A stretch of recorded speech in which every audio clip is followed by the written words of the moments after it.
Non serviranno outfit, pieghe scintillanti perché l'ingrediente principale richiesto per l'imminente festa di Capodanno in piazza a Belluno sarà la voglia di stare insieme e di ballare fino a notte fonda. I presupposti per un gran veglione di qualità ci sono tutti. Stavolta bellunesi e non aspetteranno l'anno nuovo in piazza Duomo per un'esigenza squisitamente tecnica. Sì, sicuramente, anche perché andare a incidere su un piano di sicurezza già esistente come quello del villaggio sarebbe stato impegnativo, l'abbiamo vissuto l'anno scorso.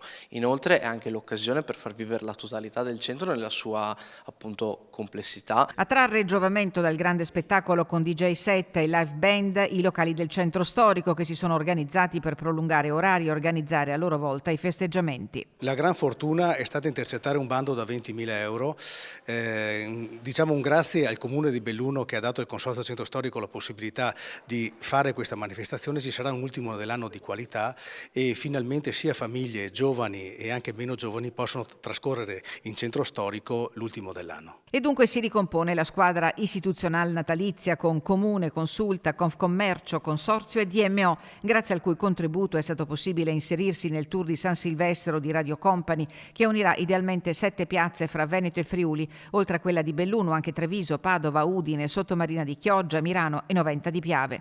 Per chi arriverà in centro non mancheranno le sorprese. Sotto nell'albero davanti al Museo Fulcis verranno installati questi simpatici cubi che sono alle mie spalle. Inquadrando un QR code ci sarà un facile sondaggio e poi sarà possibile ritirare un piccolo alberello di Natale riportante il brand Dolomiti Bellunesi presso gli esercizi del Consorzio. Un'occasione di promozione culturale e turistica del capoluogo a cui anche nel 2025 ha contribuito il Consorzio Belluno Centro Storico. Un anno importante, un anno impegnativo, tante novità, ma non ci aspettavamo di dover organizzare anche questo ultimo dell'anno e con le corse lo stiamo facendo anche bene. Inutile ricordare che il centro sarà chiuso al traffico mentre le scale mobili resteranno aperte fino alle 2:30. A tutti un rinnovato appello. Facciamo nostra l'ordinanza e la mozione fatta in Consiglio Comunale di spronare le persone a non utilizzare botti durante appunto queste festività e questa è un'occasione utile per rinnovarlo.